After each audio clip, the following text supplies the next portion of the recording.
harapannya sih nanti kita bisa saling banyak berinteraksi ya teman-teman semua. Jadi karena muatan materinya memang eh, di sini tidak hanya membangun karir ini ya, memberikan gambaran karir saya pribadi gitu ya, tetapi juga saya ingin melihat mungkin bagaimana kemudian teman-teman hari ini prosesnya sudah sampai di mana dalam mempersiapkan karir.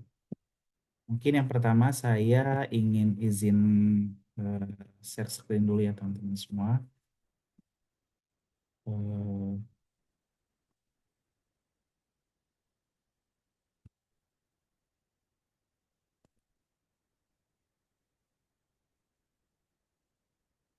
jadi teman-teman semua, eh, pada malam hari ini, seperti yang tadi telah disampaikan oleh Mbak Tiwi ya, eh, saya coba ingin memperkenalkan diri kembali. Nama saya Muhammad Aditya Arjanggi ya, teman-teman bisa panggil dengan eh, Mas Adit gitu ya, Kak Adit mungkin yang lebih populer di zaman now gitu. Saya jurusannya Perencanaan Wilayah dan Kota di Universitas Brawijaya di Malang pada tahun 2010. Kemudian saat ini menjabat sebagai Asisten Wakil Menteri di Kementerian Pariwisata. Di sela-sela kesibukan pekerjaan tersebut, oleh perjalanan organisasi saya ketika masa di kampus dulu, membentuk sebuah alumni Masyarakat Ilmu dan Teknologi Indonesia Klaster Mahasiswa atau biasanya MITI Pro. Saya diamanahkan sebagai ketua ya dari tahun 2025 hingga tahun 2028 mendatang. Kemudian juga bersama dengan rekan-rekan ya, saya mendirikan Wishlist Indonesia ya. Bisa teman-teman mungkin ingin lihat perjalanannya ya di @wishlist Indonesia di Instagram. Juga berkesempatan untuk tergabung dengan Ikatan Alumni Fakultas Teknik Universitas Barujaya tahun 2023 sampai 2007. Kemudian juga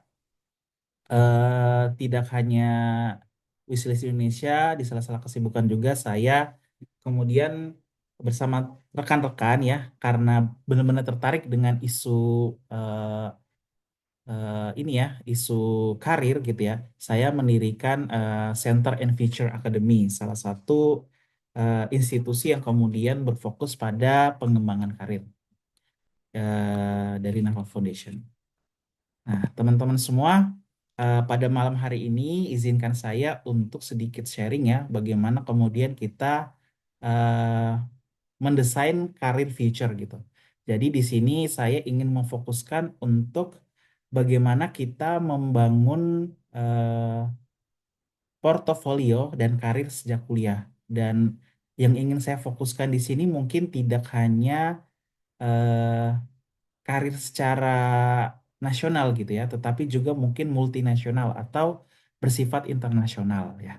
Karena kenapa? Karena mungkin berbagai perkembangan zaman yang kemudian kita ketahui sampai hari ini ya, dengan adanya AI ya, mungkin juga hari ini kita telah masuk pada era society 5.0 gitu ya, mengakibatkan mungkin banyak hal ya yang terjadi di kondisi global kita, dan tentunya kita dituntut untuk tidak menjadi orang yang biasa-biasa saja, tetapi juga harus punya basic skill dan juga kemudian keilmuan yang dapat mendukung kita untuk bisa meraih karir di global itu sendiri. Nah, sedikit mungkin ya teman-teman dengan karir saya ya, saya memulai karir saya itu di dunia pemerintahan pada tahun 2017 sampai 2018 itu beramanah di Kementerian Pemuda dan Olahraga. Tahun 2018 kemudian apply untuk menjadi konsultan individu di Kementerian Pekerjaan Umum dan Perumahan Rakyat di tahun 2018. Kemudian tahun 2019 ikut tes PNS ya, hingga kemudian diterima di Kementerian Pariwisata dan Ekonomi Kreatif pada waktu itu. Hingga kemudian pada hari ini eh, diamanahkan menjadi asisten wakil menteri pariwisata sejak tahun 2020 ya. Kurang lebih sudah 6 tahun ya perjalanan periode saya di karir sebagai asisten wakil menteri ini. Dari sini mungkin banyak sekali ya teman-teman semua pengalaman yang didapat, keseruan beraktivitas dan bekerja yang diperoleh, dan juga tentunya banyak sekali tantangan dan rintangan yang telah dihadapi yang kemudian tidak menyurutkan langkah saya untuk terus memberikan yang terbaik ya, bukan hanya bagi diri saya pribadi, tetapi juga bagi bangsa gitu ya. Ini adalah beberapa episode dan cerita saya bagaimana kemudian selama ini ya berkarir di Kementerian Pariwisata. Nah, sebelum saya memulai materi, ada satu quotes ya yang menjadi favorit saya selama ini, yang mana quotes ini eh, menjadi sebuah pengingat ketika kemudian saya mengalami down gitu ya, sedang mengalami depresi, berhadapan dengan sebuah masalah yang besar gitu. Bahwasanya hidup ini soal bergerak atau tergantikan. Ada miliaran orang di dunia ini, jadi kalau kita punya karya buat dibawa, maka kita harus membawanya ke depan gitu.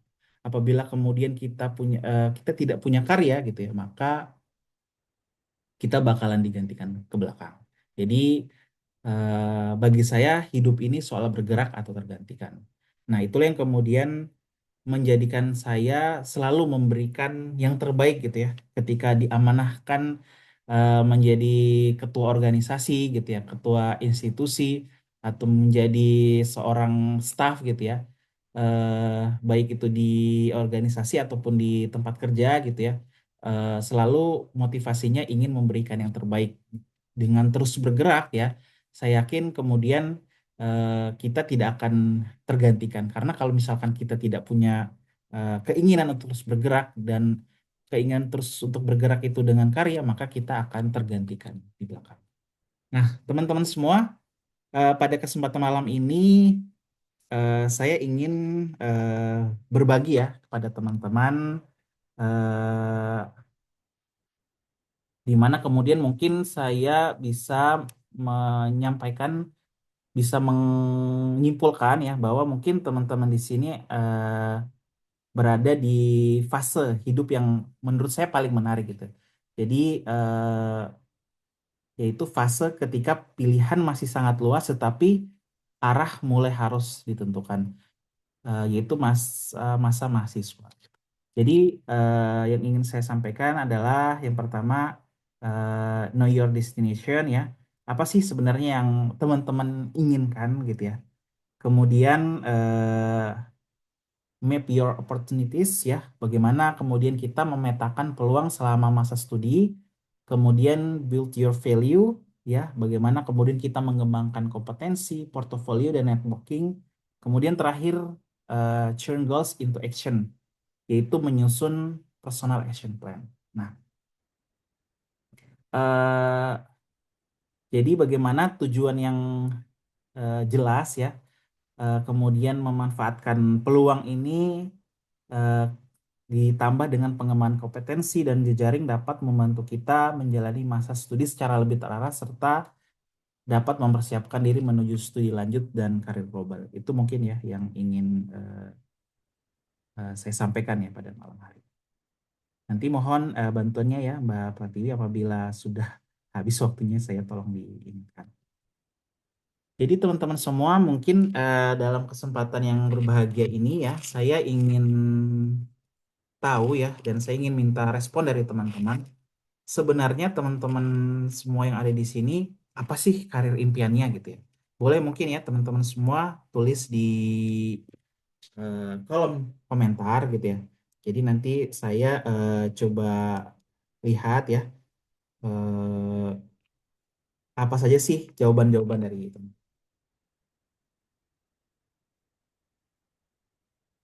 Oke, entrepreneur ya, ada pengusaha dari Mas Dias Saputra ya, terima kasih Mas. Ada lagi mungkin dari teman-teman yang lain. Jadi memang sangat penting ya teman-teman untuk kita tahu gitu ya, mau kemana arah kita, apa impian kita ya dari sekarang itu. Nah, Zakir ya sebagai akademisi, satu lagi mungkin peneliti ya, Mama Rani, ya pengusaha ya, jadi ada dua yang ingin jadi pengusaha.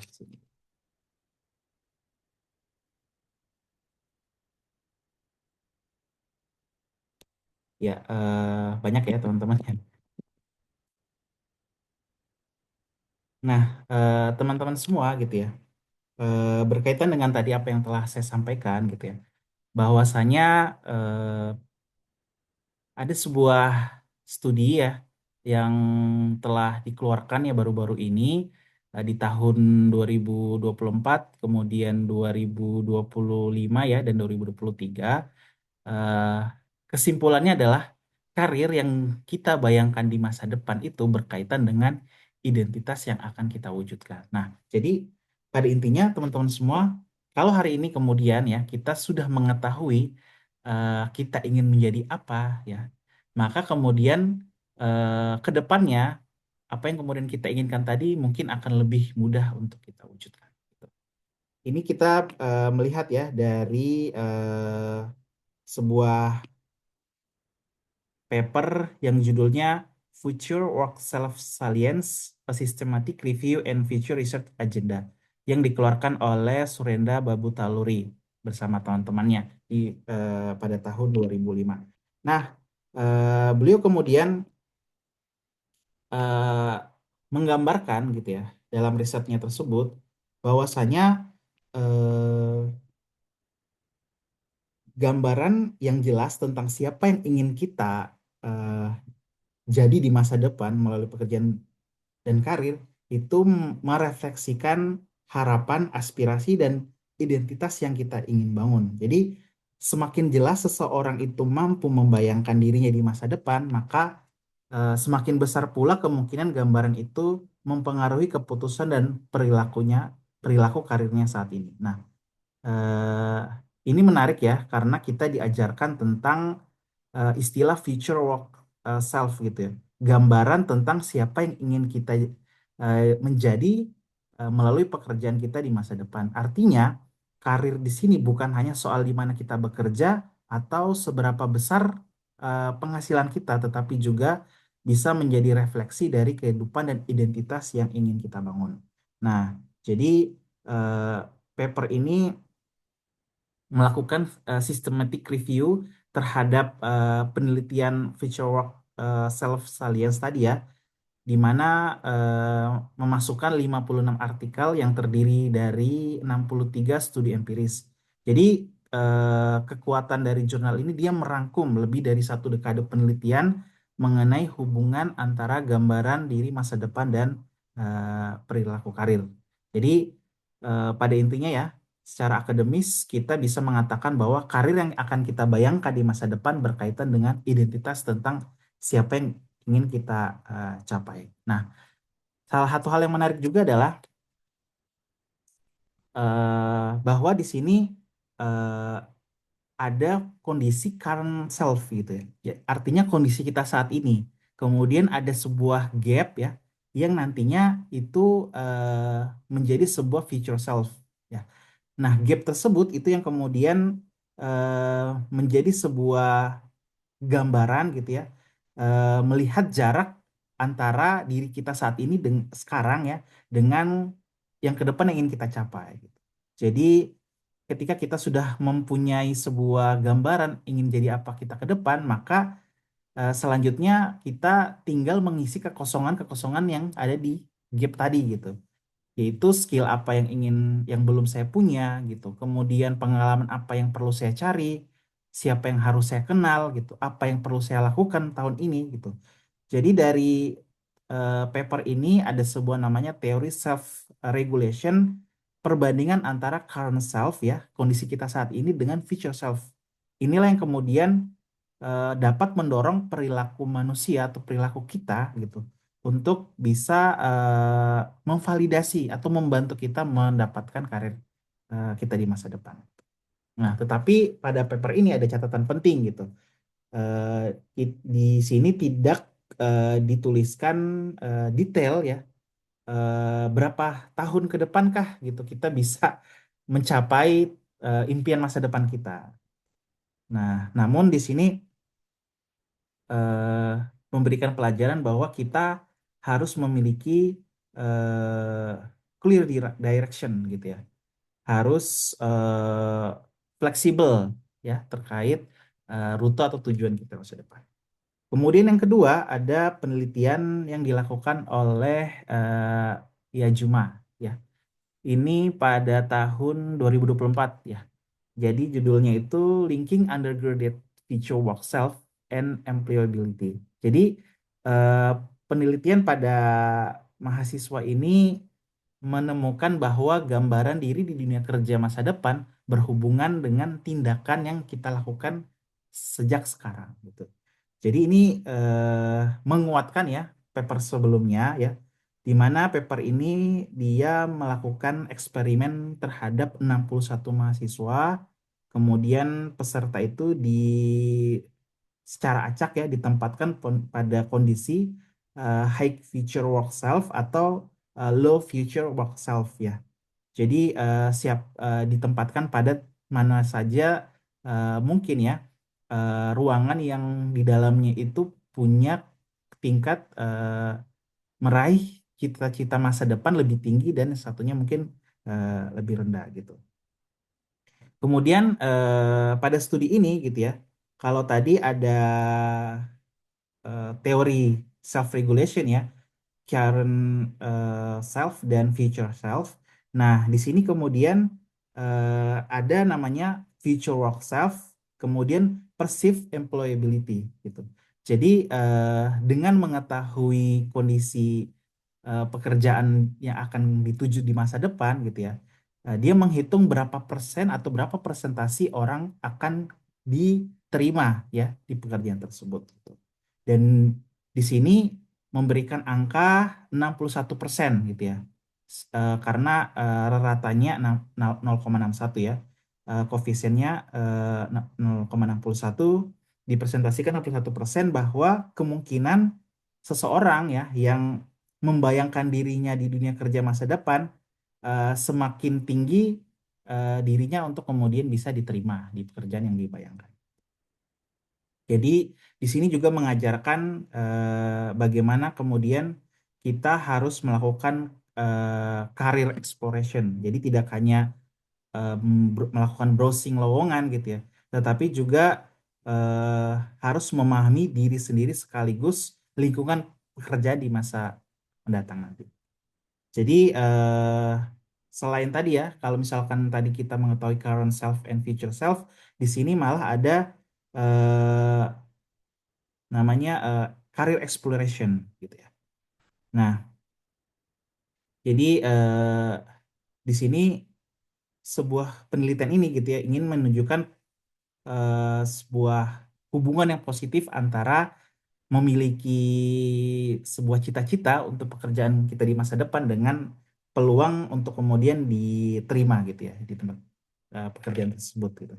Namun menariknya di tahun 2023 eh, dari penelitian dilakukan oleh Selin gitu yang berjudul Change Event in Manager Career Positive and Negative Event Their Expected and Unexpected Outcomes. Nah, di sini sebuah plot twist ya teman-teman, di mana ternyata sebanyak 62,17% gitu ya eh, mengatakan ternyata eh, ada sebuah kejadian tak terduga yang secara signifikan itu mempengaruhi perjalanan karir seseorang. Jadi ternyata mungkin ada beberapa orang yang selama ini dia telah bercita-cita ingin memiliki karir menjadi sesuatu gitu ya. Ternyata dalam kehidupan yang dijalani itu tiba-tiba di luar ya dari track kerjaan atau yang kemudian karir yang diimpikan. Jadi ini sebuah gambaran bahwasanya meskipun kita punya tujuan yang jelas tentang karir impian kita, tetapi jalan di masa depan itu mungkin kita tidak bisa tebak ya, bisa saja berubah-berubah, tetapi kita harus tahu ya arah yang ingin kita tuju gitu. Ya, ini sangat dua tiga paper ini sangat menarik gitu ya untuk kemudian eh, bagaimana menciptakan sebuah karir kita di masa depan gitu ya. Nah, kalau kita lihat teman-teman semua, di dunia pasca kampus itu sebenarnya adalah awal mula kita membayangkan ya, ingin menjadi apakah kita ke depan. Karena kenapa gitu? Karena kita memiliki waktu yang cukup luas untuk mengasah ya apa yang kemudian kita ingin dapatkan di masa depan nanti, gitu. Jadi kalau kita bagi ya sebuah eh, lingkup kerja di masa depan itu mungkin kita bisa sebutnya ada public sector ya, yaitu mereka yang ingin tertarik di bidang birokrasi gitu ya, menjadi PNS, TNI atau Polri atau mungkin diplomat.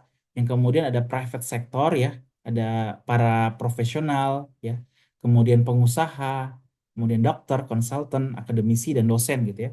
Juga ada sektor ketiga, mungkin yang mereka tertarik bekerja di LSM, lembaga swadaya masyarakat, social workers, atau di yayasan. Nah, apabila kemudian ya kita di sini sudah memiliki keinginan gitu ya untuk bisa menjadi atau menduduki karir tertentu, maka langkah selanjutnya adalah di masa mahasiswa itu kita memasuki organisasi-organisasi atau institusi yang berkaitan dengan eh, karir kita di masa depan.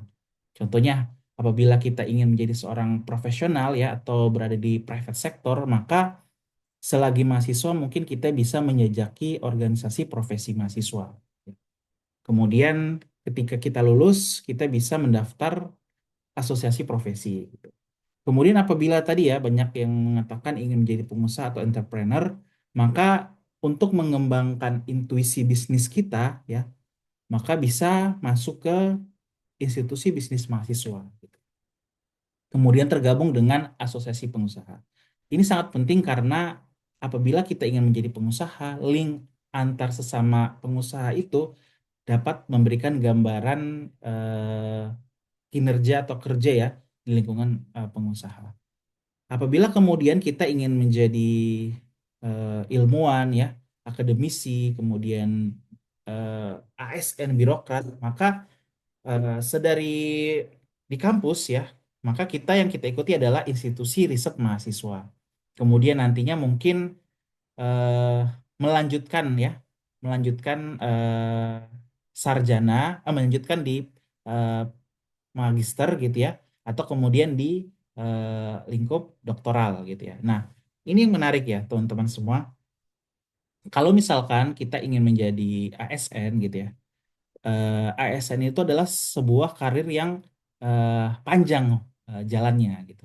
Kalau misalkan pengen berkarir di ASN pemerintahan pusat atau pemerintahan daerah, maka pada dasarnya gelar itu memang tidak memberikan ini ya, tidak memberikan percepatan terhadap karir gitu ya di ASN tersebut. Tetapi memang eh, pengalaman dan juga mungkin sekarang jabatan fungsional gitu. Jadi berapa lama kita berada di tempat tersebut, maka kemudian juga eh, secepat itu juga kita akan dapati posisi jabatan-jabatan strategis ya di pemerintahan daerah. Jadi kalau memang kita ingin berkarir di ASN gitu ya, kita memang tidak wajib untuk S2 ya atau eh, melanjutkan studi di magister gitu. Tetapi bagaimana kalau misalkan kita sudah terlanjur mengambil program magister S2 atau S3 gitu. Kemudian kita ingin mendaftar PNS gitu ya. Nah, pilihannya biasanya kita harus melihat formasinya. Apakah formasinya itu menerima kriteria S2 dan S3 atau S3 gitu. Kalau misalkan menerima berarti secara jenjang dan golongan itu kita bisa naik. Tetapi kalau misalkan kita melihat bahwa formasi yang disediakan itu hanya khusus S1 dan kita S2, maka jabatan dan golongan kita mengikuti formasi yang tadi kita daftar tersebut, gitu. Jadi memang kalau di ASN itu di utamanya ya di pemerintah pusat dan pemerintah daerah memang masih sedikit sekali jabatan atau golongan yang dia telah em, memiliki eh, status sebagai seorang magister atau doktoral gitu ya. Tetapi mungkin berbeda dengan dosen ya. Syarat menjadi dosen mungkin saat ini adalah minimal telah melakukan kuliah doktoral gitu ya. Jadi dia telah memiliki status sebagai seorang magister. Nah, namun yang perlu diperhatikan adalah kuota pendaftarannya ya. Apakah kuota pendaftarannya banyak atau kemudian kuota pendaftaran sedikit gitu. Nah, berbeda lagi kemudian kalau kita ingin menjadi sosok tokoh ya di masyarakat, maka organisasi yang harus kita masuki adalah organisasi intra atau ekstra mahasiswa. Kemudian mungkin kita bisa bergabung dengan lembaga swadaya masyarakat, ormas ya, atau kemudian parpol ya, partai politik ya. Jadi eh, di sini tentu saja syarat pendidikannya juga mungkin tidak begitu tinggi gitu ya, tidak begitu ketat seperti kemudian kita mendaftar di menjadi di ini ya di public sector itu sendiri. Jadi itu mungkin ya gambaran terkait terkait ini ya terkait pilihan karir ketika kemudian kita ingin kita sekarang berada di mahasiswa. Nah, teman-teman semua, ini adalah eh, Indonesia Gen Z Report ya di tahun 2024-2025 yang dikeluarkan oleh IDN Research Institute. Jadi di sini digambarkan bahwasanya Gen Z ini menjadi generasi yang mendominasi dibandingkan generasi lainnya, yaitu sebesar 27,94%. Lebih banyak 3% dibandingkan dari Gen Y atau Millennials. Jadi eh, kita lihat di sini ya bahwasanya orang-orang yang kemudian terlahir di tahun 40-an tahun sampai tahun 80-an itu ya saat ini mungkin telah memasuki usia 45 sampai 61 tahun. Nah, ini mereka yang kemudian sekarang saat ini ya menjadi pemimpin-pemimpin bangsa hari ini gitu. Atau yang menjadi petinggi di karirnya masing-masing gitu. Namun yang perlu kita perhatikan bahwasanya eh, di masa ke depan nanti gitu ya mereka yang berada di usia yang berada di kelahiran 80-an sampai 95 itu adalah mereka-mereka yang akan memimpin masa depan gitu. Nah, yang akan memegang kunci masa depan Indonesia emas itu berada di tangan Gen Z gitu. Jadinya eh, bisa kita simpulkan di sini bahwa usia-usia kita di kampus saat ini yang merupakan Gen Z itu adalah pemegang kunci masa depan Indonesia Emas. Namun sangat disayangkan ya teman-teman semua, ternyata Global Competitiveness Index Indonesia ya di antara negara-negara ASEAN itu masih sangat rendah ya. Itu secara umum kita berada di urutan ke-50. Kita kalah dengan Singapura, kita kalah dengan Malaysia dan juga dengan Thailand. Kita masih unggul sedikit dengan Filipina dan juga Vietnam. Ini tahun 2019. Mungkin kalau diupdate ada perbedaan sedikit ya. Namun saya yakin posisinya mungkin Vietnam yang bisa-bisa akan mengejar kita. Nah, dari data ini kemudian bisa kita ditambah lagi kemudian Indonesia hari ini masih sangat kekurangan talenta-talenta terbaiknya gitu. Dimana kemudian kalau kita lihat ya eh, demand Indonesia saat ini tuh berada di angka 36%, tapi kita hanya mampu memberikan sumbangsih 27% gitu ya. Kemudian ada kurang lebih 40 sampai 60% kebutuhan untuk ditingkatkan ya kemampuan talentanya gitu. Dan ini kemudian menjadi sebuah tugas yang berat gitu ya bagi Indonesia karena eh, kita ketahui ya mencari pekerjaan saat ini sudah susah gitu ya. Kemudian harus bersaing dengan kualitas-kualitas terbaik ya. Namun apabila kita ingin meningkatkan ya kemampuan kita ya di masa mendatang untuk tingkat internasional, kita ternyata juga daya saingnya masih sangat rendah.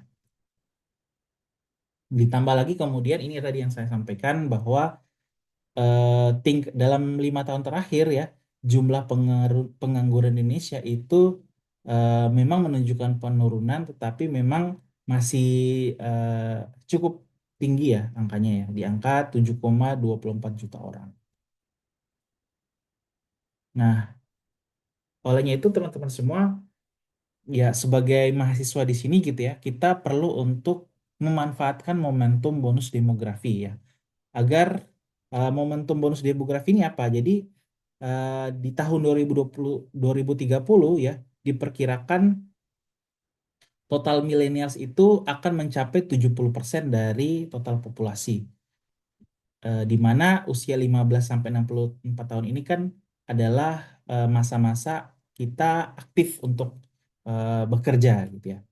Nah, ini berbeda dengan negara-negara lain yang tingkat kelahirannya itu cenderung menurun gitu ya. Jadi kita lihat gitu ya, kalau di Indonesia itu cukup tinggi gitu ya angka kelahirannya, di mana diperkirakan nanti di tahun 2023 2030 kita berkelimpahan orang-orang yang berusia di angka 15 sampai 64 tahun, di mana itu mereka masuk dalam dunia kerja. Jadi memang eh, perlu menjadi perhatian kita bersama bahwasanya dia di angka lebih dari 266 juta populasi gitu ya. Kemudian di tahun 2030 Indonesia diperkirakan berada di eh, di angka ketujuh ya, peringkat ketujuh dunia ya. Kemudian di tahun 2050 diperkirakan kita berada di peringkat keempat. Kita harus berpikir bagaimana kemudian untuk bisa mencapai ini, karena masih ya berdasarkan dari studi ya, angka-angkanya masih sangat tinggi, talenta kita masih sangat kurang gitu ya. Sementara persaingan pekerjaan secara global juga menuntut kita untuk bisa adaptif gitu. Olehnya itu memang mengenyam angka pendidikan tinggi itu memang adalah sebagai salah satu cara ya untuk kita bisa menghadapi tantangan globalisasi gitu. Bahkan ini berdasarkan ini ya, analisa dari Kemendikbud di tahun 2019, seharusnya gitu ya, pemahaman tentang karir masa depan itu tidak hanya diajarkan di perguruan tinggi, tetapi juga saat menempuh pendidikan sekolah, dan itu harus dilakukan oleh guru gitu. Nah, guru ini yang kemudian harusnya menjadi faktor kunci keberhasilan gitu untuk kemudian bisa mendidik generasi muda menuju masa depan Indonesia yang lebih cerah. Jadi di sini memang berdasarkan berbagai teori untuk kemudian bisa memajukan Indonesia ya, eh, untuk agar dapat kemudian bisa memberikan dampak karir yang baik gitu ya, maka menghasilkan guru yang berkualitas adalah salah satu kunci keberhasilan gitu. Nah, jadi mungkin secara gambaran besar teman-teman semua ya, di sesi yang pertama ini saya ingin menyampaikan bahwa pilihan karir ya di masa mendatang menentukan presentasi keberhasilan karir kita lebih tinggi ya di masa depan.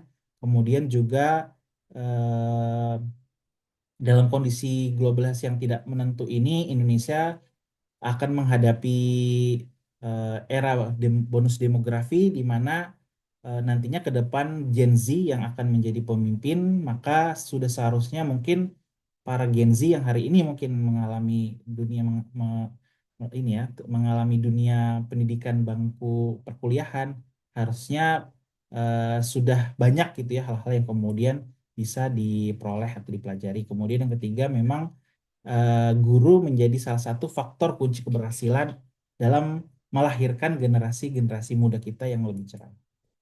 Kemudian yang kedua, teman-teman, yang ingin saya sampaikan di sini adalah bagaimana kemudian kita bisa memetakan peluang selama masa studi. Nah, mungkin pertanyaan lagi ya teman-teman semua. Eh, Boleh mungkin eh, dijawab ya di kolom komentar. Apa sih modal untuk mencari kerja gitu? Pertanyaannya. menurut teman-teman semua ya, jadi ini pertanyaan terbuka, apa sih modal untuk mencari kerja? Apakah modalnya adalah skill, kemudian, nah ini ada yang jawab orang dalam. Oke. Kemudian yang kedua adalah kompetensi, skill gitu. Kemudian IPK mungkin ya. Terus eh, pengalaman, oke. Nah, jadi teman-teman, ini karena pertanyaan terbuka ya. eh, Kondisi saat ini gitu ya. Ini berdasarkan sebuah artikel juga ya yang ditulis oleh Hubri. Google menganggap gelar sarjana bukanlah jalan satu-satunya bagi seseorang untuk menunjukkan bakatnya. Nah, jadi gelar sarjana itu ternyata bukan jalan satu-satunya gitu untuk kita menunjukkan kemampuan. Eh, Kemudian alih-alih memikirkan kamu datang dari latar belakang pendidikan apa, Google justru mencari orang yang paling dibutuhkan oleh perusahaan mereka. Nah, jadi Google ternyata mempunyai sebuah lompatan pencarian pekerjaan atau pencarian ini ya pegawainya itu sudah sangat tinggi gitu. Kemudian kenapa gelar sarjana tak begitu penting bagi Google ya? Karena menurut Google gelar sarjana tak menjamin kemampuan berpikir logis seseorang gitu. Kemudian Google lebih tertarik membentuk orang yang punya kegigihan daripada mereka yang mengantongi nilai memuaskan atau IPK yang tinggi. Jadi ketika kita merasa harus jadi sarjana gitu ya, malah menurut Google gelar sarjana itu tak mutlak gitu bagi karyawan. Nah, jadi eh, kalau menurut saya pribadi di Indonesia gitu ya, yang kita butuhkan untuk eh, mendapatkan pekerjaan gitu, yaitu bukan gelar gitu ya, bukan kemudian IPK yang tinggi gitu, tetapi apa? Tetapi nah ini ada tambahan informasi lagi gitu. Jadi bahkan menurut Harvard ya, MIT, Stanford, Princeton gitu ya, mereka bahkan eh, telah mengadakan ya membuat sebuah massive of open online course gitu. Jadi kursus dan kuliah online gratis ya. Sebagian itu dibayar dengan harga murah. Kemudian mereka terbitkan sertifikat yang mulai diakui industri gitu. Kemudian bisa diakses kapan saja gitu tanpa harus hadir gitu dan memang terasa sangat diminati ya pada hari ini karena ilmu-ilmunya itu cukup update, kemudian harganya juga relatif lebih murah. Makanya kan kemudian hari ini kita banyak melihat produk-produk digital gitu. Jadi bahkan sekelas universitas-universitas ternama mereka mulai merekrut SDM handal tanpa gelar universitas. Nah, pertanyaannya, perlukah kita kuliah? Gitu? Perlu nggak sih kita kuliah saat ini gitu ya? Karena eh, tadi gitu ya, sudah semakin banyak gitu ya eh, update skill yang bisa kita akses dengan mudah gitu. Kemudian tadi seperti yang disampaikan oleh Google gitu. Nah, jawabannya adalah masih perlu ya. Karena kenapa gitu? Karena untuk di Indonesia sendiri ya, satu hal yang dilakukan untuk bisa mendapatkan pekerjaan adalah ijazah gitu ya. Nah, itu yang kemudian menjadi pintu untuk menjadi modal bisa bekerja ya di Indonesia, ijazah gitu. Kalau kemudian kita tidak punya ijazah, ya bisa jadi mungkin kita akan mendapatkan karir yang ya, standar gitu ya, dengan gaji yang kecil, yang rendah gitu, dan tanpa ada ikatan pekerjaan tetap. Nah, jadi memang kuliah ya sampai saat hari ini, meskipun di luar sana terbuka dengan begitu lebar ya, pelatihan skill gitu. Tetapi salah satu sertifikat yang sangat diakui, masih sangat diakui oleh para pencari pekerjaan adalah ijazah gitu ya. Jadi masih perlu untuk kuliah. Nah, teman-teman semua, berdasarkan studi dari UNESCO ya bersama UNIFOR, bahwasanya di kondisi saat ini kompetensi dan dunia terus berubah gitu ya.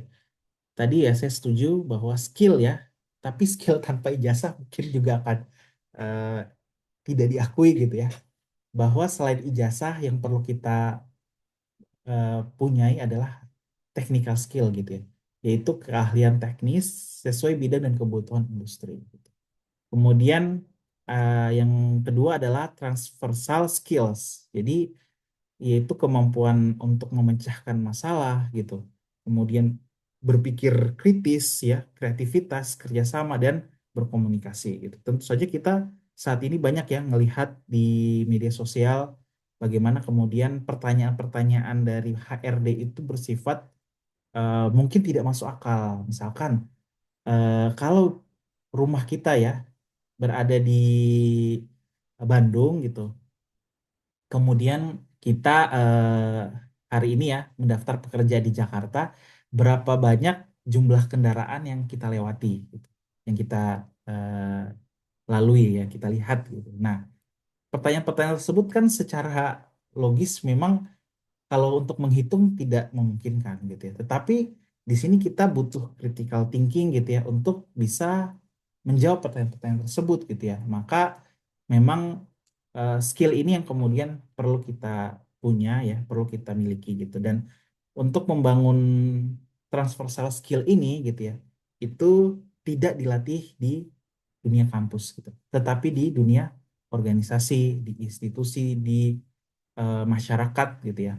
Olehnya itu di sini memang kalau skill kita dapatkan di technical skill ya, kita bisa dapatkan di kampus dan mengikuti pelatihan. Tetapi kalau transfer skill ini lebih banyak kita harus mengeksplorasi dunia-dunia di luar kampus, dunia organisasi, dunia bermasyarakat. Itulah sampai saat ini meskipun ya jumlah pendaftar organisasi itu di kalangan kampus atau mahasiswa menggambarkan sebuah grafik yang menurun ya, tetapi mereka yang kemudian hari ini mengikuti dunia organisasi ya, saya yakin mungkin memiliki sebuah kemampuan atau level yang lebih tinggi dibandingkan mereka yang tidak ikut organisasi. Kemudian yang ketiga adalah kemampuan untuk beradaptasi atau uh, adaptability gitu. Jadi kemampuan untuk terus belajar gitu ya. Kemudian open minded ya untuk berubah gitu.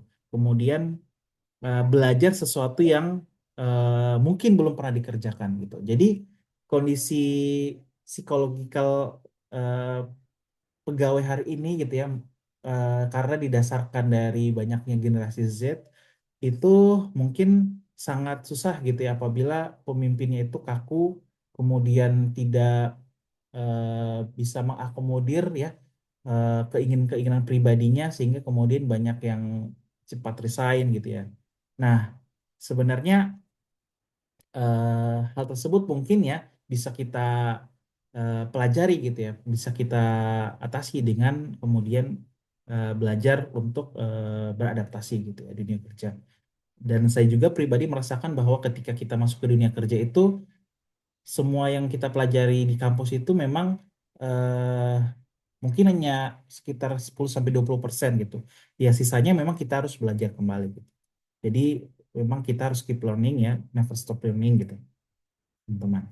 Nah, ini mungkin gambaran ke depan ya, skill-skill di masa depan yang harus kita punyai, yang pastinya digital skills ya menjadi salah satu hal yang terpenting. Olehnya itu, saya ingin menyarankan kepada teman-teman apabila ada pelatihan digital digital skill gitu ya, itu mungkin bagi saya wajib ya untuk teman-teman ikuti gitu. Karena pekerjaan diharapkan saat ini gitu eh, memiliki cara berpikir yang kreatif dan innovation ya tadi disampaikan, kemudian cara bekerja yang komunikatif ya dan mampu untuk bekerja secara tim ya berkolaborasi, kemudian mampu untuk beradaptasi dengan dunia digital ya, dan juga yang paling terasa sih sekarang kita bekerja tidak hanya untuk kantor kita tapi juga untuk masyarakat gitu.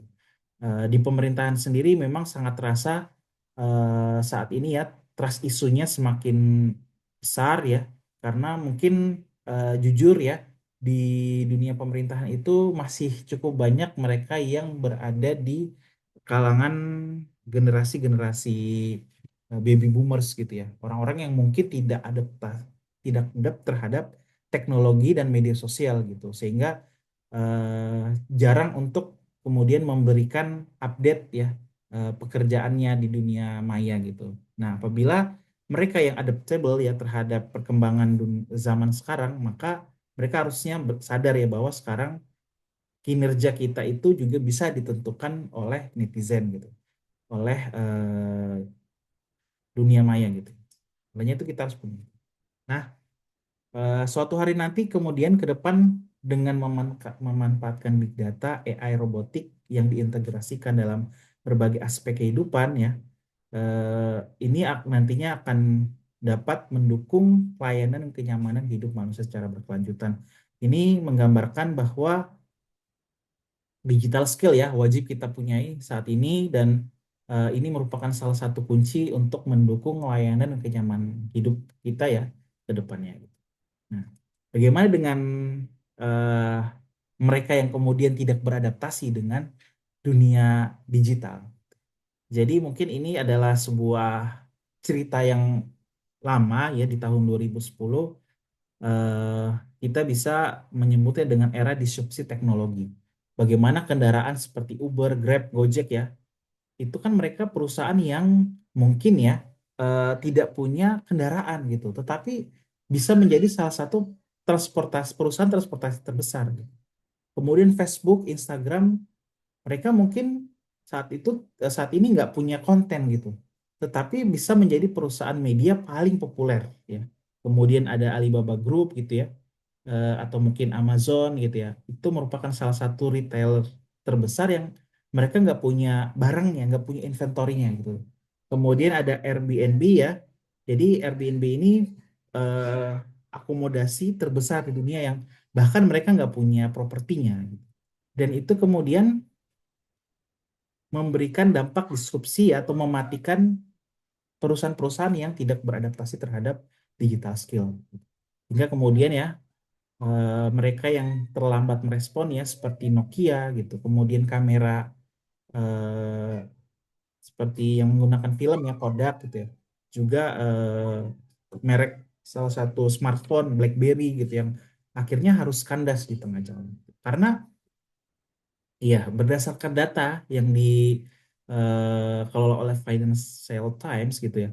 Dulu tahun 2010 mungkin yang menjadi kunci dari sebuah perusahaan itu adalah eh, kepemilikan mereka terhadap minyak gitu. Ini kita bisa lihat ya, di urutan pertama ada PetroChina, ada kemudian ExxonMobil, kemudian eh, Walmart gitu ya. Tetapi kemudian di tahun 2020 semuanya berubah gitu. Bahwasanya mereka yang memiliki kemampuan terhadap adaptasi terhadap teknologi yang tinggi itu yang menjadi perusahaan-perusahaan terbesar gitu. Ya, mulai dari Microsoft, Apple gitu ya, Amazon ya, kemudian Facebook ya. Nah, ini sangat menarik ya teman-teman, bahwasanya kita harus memiliki skill skill digital skill gitu ya pada hari ini gitu. Karena kenapa? Karena dunia terus berkembang gitu. Ini menggambarkan ya dari tahun sebelumnya Society 5.0, sekarang kita mungkin telah berada di era Society 5.0 gitu. Jadi di mana ya era di mana kemudian pemanfaatan AI ya, pemanfaatan robotik ya, pemanfaatan big data atau IoT ya, itu semakin tinggi gitu tingkat keberhasilannya. Artinya nantinya ke depan orang-orang yang memiliki kemampuan, kecakapan terhadap digital skill, nah mereka yang akan kemudian menjadi eh, yang akan menjadi pemimpin-pemimpin karir ya, puncak tertinggi karir gitu. Ini bagaimana sosialisasi ya dari Rektor UNY ya agar kemudian siap menghadapi era society 4.0 gitu. Nah, bagaimana kemudian ya eh, kita bisa beradaptasi ya dengan tadi ya dengan kondisi kompetensi zaman yang terus berubah gitu. Nah, jadi dari Dr. Jeffrey M.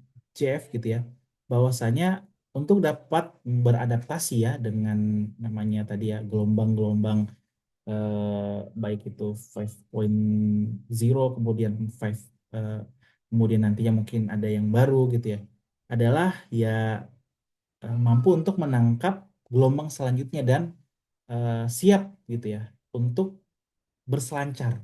Artinya apa? Artinya kita butuh sebuah kemampuan atau skill yang berbeda, yaitu eh, core competence gitu ya, kualifikasi yang baru gitu. Nah, ini yang kemudian mungkin menjadi salah satu modal yang paling berharga untuk kita bisa menangkap peluang pekerjaan di masa masa mendatang gitu ya. Jadi kita harus mampu untuk meningkatkan kualitas keterampilan tenaga kerja dengan teknologi digital. Nah, ini mungkin ya teman-teman sebagai langkah ya untuk kemudian kita bisa beradaptasi gitu ya dengan dunia ke depan yang mungkin sangat berubah-ubah. Jadi kunci dan intinya ada di menguasai ya teknologi digital. Nah, pengalaman saya pribadi mungkin ketika di kampus ya adalah masa-masa yang tepat untuk mulai berkarya. Jadi kesukaan saya adalah mungkin nulis paper ya teman-teman semua. Nah, adapun paper yang ditulis oleh saya sendiri itu temanya tidak hanya satu tema yang berkaitan dengan latar belakang saya, tetapi juga karena masih di kampus ya, bermacam-macam tema gitu ya. Ini salah satunya saya pernah diajak ya oleh teman-teman di kedokteran gitu ya, untuk bikin sebuah penelitian gitu ya, yang mungkin ini di luar dari kompetensi saya gitu di bidang teknik gitu. Tetapi di situ saya diangkat sebagai eh, ketua gitu. Di mana dari situ kemudian saya banyak ya melakukan kolaborasi karya bersama gitu ya dengan kedokteran, dengan peternakan, dengan semuanya kemudian saya eh, coba gitu ya. Jadi eh, kesukaan terhadap dunia kepenulisan tadi ya membawa saya mungkin sering berkolaborasi dengan teman-teman yang ada di fakultas-fakultas lainnya. Nah, dari situ kemudian mendapat banyak paparan ya tentang kemampuan untuk ini ya, kemampuan untuk memahami gitu ya bagaimana fakultas satu bekerja, fakultas yang lain bekerja gitu. Dan itu menjadi modal saya yang sangat berharga gitu ya untuk kemudian melanjutkan eh, karir gitu ya di masa depan ya, karena dari situlah kemudian banyak terbuka peluang-peluang ya. Ini adalah salah satu kesempatan untuk bisa memaparkan karya ya di dunia internasional gitu. Jadi selain tadi ya teman-teman menguasai dunia digital, saya sih ingin mengajak teman-teman semua juga untuk membawa karya kita ke pada dunia gitu ya. Jadi sampaikan karya kita pada dunia. Caranya adalah setiap tugas kita, setiap yang kita dapatkan ya dari mata kuliah itu kalau bisa diikutkan dalam berbagai kompetisi kompetisi ilmiah gitu ya, karya tulis ilmiah gitu ya.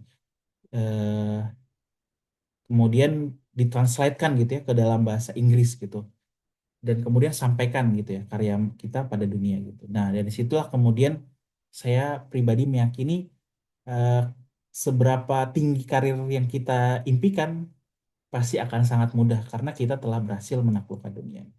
Jadi saya ingin mengajak kepada teman-teman untuk memiliki international minded gitu. Jadi international minded itu adalah selalu memiliki wawasan global. Hari ini kalau misalkan pemaparan atau kita terpapar dengan dunia gadget itu informasinya masih di sekitar Indonesia, ya saya yakin mungkin kita akan berpikir negatif ya, chaos gitu, karena informasi yang disajikan selalu berita-berita yang buruk gitu. Tetapi kalau misalkan kita mengubah ya cara akses kita, paparan kita terhadap informasi itu yang disampaikan mungkin dari dunia luar ya, dari dunia global gitu, maka saya yakin optimisme kita akan semakin tinggi, kemudian kita mungkin akan bisa memiliki satu gagasan untuk kemudian bisa menjadi mewujudkan Indonesia yang lebih baik dari hari ini gitu.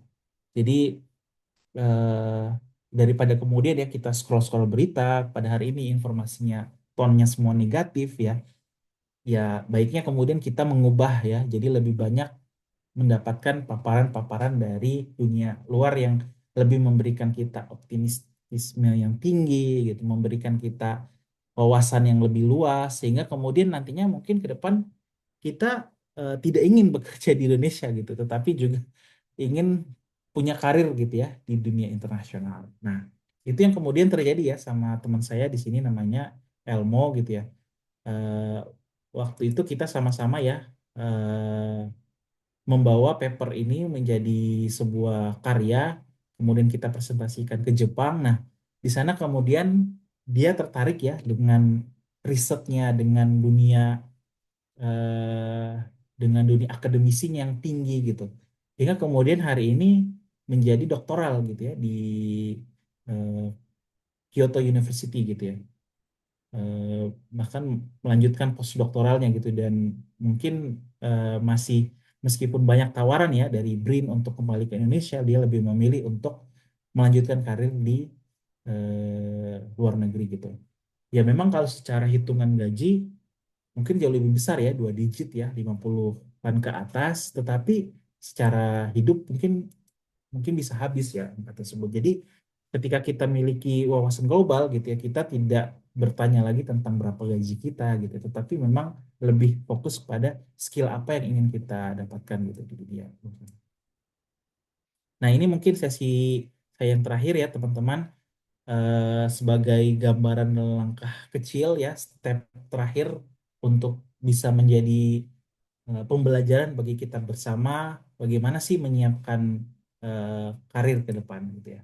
Yang pertama dari sekarang ya kita bisa membuat CV versi terbaik kita bersama. Ya kalau saya mungkin ya CV-nya kurang lebih memberikan penjelasan yang detail ya tentang apa yang pernah saya lakukan, yang kerjakan, achievement yang pernah didapatkan gitu ya. Nah, mungkin tergantung dari hasil riset dan hasil ini ya, hasil eh, penelitian teman-teman gitu. Nanti di dunia kerja saya butuhnya CV yang seperti apa sih? Apakah CV yang singkat ya 1 halaman atau yang detail gitu. Tapi pengalaman saya dengan CV yang detail gitu, itu lebih memberikan membuka percakapan yang panjang dengan pewawancaranya, HRD-nya gitu. Dari pengalaman-pengalaman kita dia bisa melihat dan bertanya dan semakin panjang ya wawancara kita dengan HRD kemungkinan kita untuk diterima itu juga lebih besar. Kemudian yang kedua, selain ijazah tadi yang pertama ya di awal saya sampaikan ijazah penting karena Indonesia masih butuh ijazah. Eh, Kita sangat penting juga untuk punya sertifikat kompetensi selain ijazah.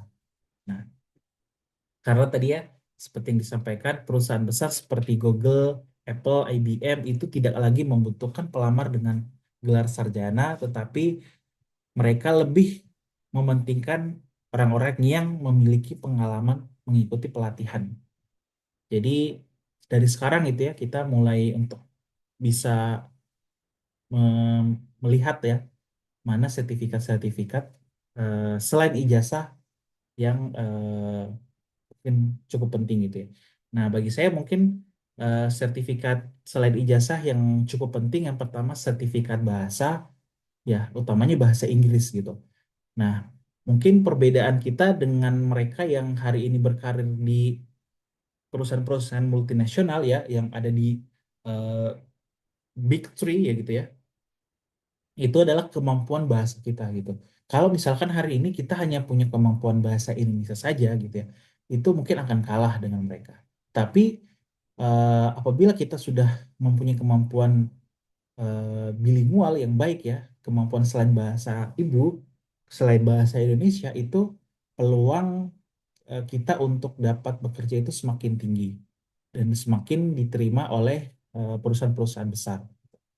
Dan teman-teman saya yang mungkin hari ini berkarir di multinasional gitu, itu mereka sudah memiliki kemampuan bahasa selain bahasa Indonesia sejak zaman sekolah, sejak di eh, SD, SMP, SMA.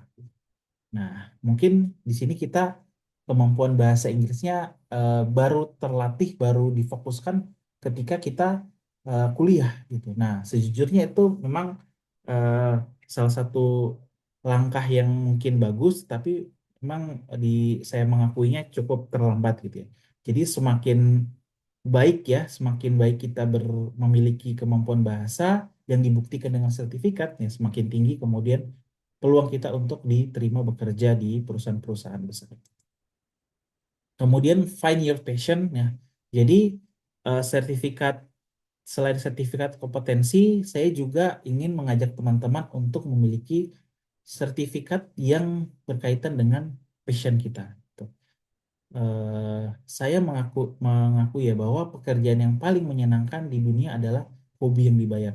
Tadi saya sampaikan kalau saya senang banget menulis, meneliti gitu ya, dan alhamdulillahnya eh, penelitian-penelitian yang kemudian telah saya lakukan itu banyak ya saya daftarkan ya di berbagai konferensi gitu. Salah satunya di Asia Future Conference ini ya, yang sekarang rencananya tanggal 25 sampai 29 diadakan di Sendai, Jepang.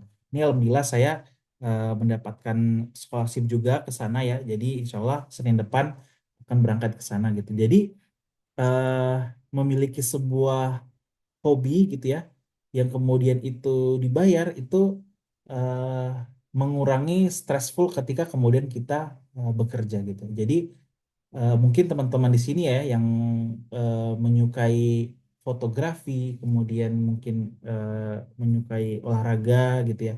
Nah, kumpulkan sertifikat-sertifikat pelatihannya, kompetensinya gitu. Atau kemudian temukan mana yang sesuai dengan passion kita gitu ya, selain pekerjaan. Nantinya kemudian dari passion itu kita bisa eh, sampaikan karyamu gitu ya. Kita sampaikan kepada dunia gitu bahwa oh saya punya kemampuan ini, saya punya kemampuan itu. Nah, saya yakin di situ akan memberikan sebuah manfaat tersendiri nantinya gitu ya bagi teman-teman. Dan itu menjadi nilai plus ya bagi kita yang hari ini mungkin mengincar karir-karir di eh, di bidang ini ya, di bidang private gitu ya, bukan di bidang public gitu. Kemudian experience is the best teacher. Jadi bisa jadi teman-teman semua ya langkah kecil yang kita lakukan hari ini adalah jalan menuju masa depan bagi kita. Nah, mungkin bagi teman-teman semua hari ini yang ikut kelas di Studiverse ya, yang ikut webinar pada malam hari ini, ya kita tidak tahu ya namanya masa depan seperti apa. Bisa jadi ini adalah salah satu langkah untuk kita bisa menuju masa depan yang kita inginkan bersama. Kalau saya pribadi mengikuti organisasi ternyata menjadi salah satu langkah kecil saya untuk kemudian bisa menjadi seperti sekarang gitu. Saya yakin mungkin dari pengalaman-pengalaman kita di luar kampus ya teman-teman semua kita bisa dapatkan apa yang kemudian kita inginkan. Kemudian keep persistent and moving forward. Jadi ketika kita ingin mendaftar gitu ya, entah itu di private sector, public sector gitu ya. Jadi jangan pernah mengendurkan semangat gitu ya, jangan pernah menyerah. Tuh. Saya pribadi ketika mendaftar itu setiap satu lowongan yang diterima itu kurang lebih saya mengapply 3 lowongan yang terbuka. Jadi setiap satu yang diterima itu saya mengapply-nya 3 atau bahkan lebih gitu ya lowongan yang terbuka. Kirim sebanyak-banyaknya nanti kemudian di antara yang lamaran yang dikirim sebanyak-banyaknya tadi mungkin ada satu yang oh, diterima. Jadi setiap langkah perjalanan kita selalu dimulai dengan mimpi dan doa. Jadi pesan saya jangan pernah menyerah saat berikhtiar ya. Coba terus meskipun gagal hingga akhirnya kita melihat doa dan mimpi kita dengan karir yang tercapai saat Allah telah mengabulkannya. Jadi teman-teman mungkin utamanya pengusaha gitu ya. Ketika memulai satu usaha gagal, ya coba lagi gitu. Evaluasi apa bentuk kegagalannya, kemudian coba lagi gitu. Ya, perluas jaringan gitu ya, perluas relasi, masuk ke asosiasi-asosiasi pengusaha. Kemudian bagi teman-teman yang hari ini mungkin sangat tertarik untuk melanjutkan ya kuliah di luar negeri, kuliah di dalam negeri, gelar magister atau doktoral ya, atau bahkan nanti profesor, bahwasanya tidak perlu untuk menunggu hingga akan lulus atau semester akhir untuk mempersiapkan. Jadi belajar ya tadi dari industri 4.0, bukan mereka yang terlambat mereka yang terlambat merespon akan tergantikan atau bahkan mundur ke belakang. Jadi sekarang seleksi beasiswa semakin ketat ya, meskipun peluang beasiswa itu semakin banyak ya, besar, tetapi seleksinya semakin ketat. LPDP semakin banyak ya peraturannya, kemudian juga screeningnya juga semakin ketat karena banyak hal-hal yang terjadi selama para awardee itu mendapatkan beasiswa di luar negeri. Ada yang nggak kembali, ada yang banyak melakukan hal-hal ya di luar dari yang telah disepakati. Maka dari sekarang teman-teman ya, kita sudah bisa untuk kemudian memiliki pet karir kita ya masing-masing gitu, untuk membangun pet kita masing-masing dari semester 1 hingga bahkan nantinya semester terakhir, semester 8 ya, eh, bisa kita perjuangkan. Kemudian yang ketujuh, sangat penting teman-teman untuk miliki mentor gitu. Ini adalah eh, Bapak Dr. Wasito Purwotaruno. Beliau adalah seorang ilmuwan ya yang melakukan dan menciptakan sebuah alat pembunuh kanker ya dari listrik gitu. Namanya ECVT, Electrical Capacitance Volume Tomography. Nah, saya menjadikan beliau sebagai mentor saya gitu. Jadi sejak eh, masuk ke organisasi yang bernama MITI, saya terus ini ya minta insight beliau gitu ya. Kemudian ketika beliau hadir ya, saya selalu datang gitu untuk mendengarkan pemaparan-pemaparan beliau gitu. Beliau adalah orang yang mungkin salah satu orang yang mungkin kemampuannya itu bahkan melebihi atau beyond dari kesiapan sebuah negara gitu ya untuk bisa menerima eh, hasil ciptaan-ciptaannya beliau gitu. Ini bahkan ya paper beliau bukan tingkat nasional lagi gitu ya, tetapi tingkat internasional gitu ya. Ini paten beliau dipatenkan bukan di Indonesia tetapi di Amerika gitu. Nah, jadi selama perjalanan itu juga mungkin ya saya banyak menemukan orang-orang yang menginspirasi gitu ya, tokoh-tokoh yang membuat saya untuk terus maju, terus bergerak ya. Karena tanpa adanya mentor ya, tentu saja kita akan kesulitan gitu ya, untuk bisa mencapai karir yang kita inginkan. Dan bagi saya satu-satunya orang terdalam, orang dalam yang bisa memberikan kita insight yang baik gitu ya tentang dunia karir itu adalah dari mentor sendiri gitu. Dan mungkin ada yang pernah berkata gitu ya, cita-citamu sangat tinggi tetapi orang dalam kurang banyak. Nah, orang dalam itu adalah bagi saya adalah para champions ya, para juara yang kemudian mungkin bekerja dengan tekun tinggi gitu ya, giat gitu di tempat instansinya masing-masing. Nah, kita harusnya mendekati mereka gitu ya, meminta bantuan mereka untuk dijadikan sebagai sumber referensi kita, mentor kita gitu. Dan harapannya kemudian dari diskusi bersama mereka gitu ya, pertemuan rutin dengan mereka, mentoring dengan mereka, kita bisa banyak mendapatkan insight untuk kemudian bisa jadi lebih baik gitu.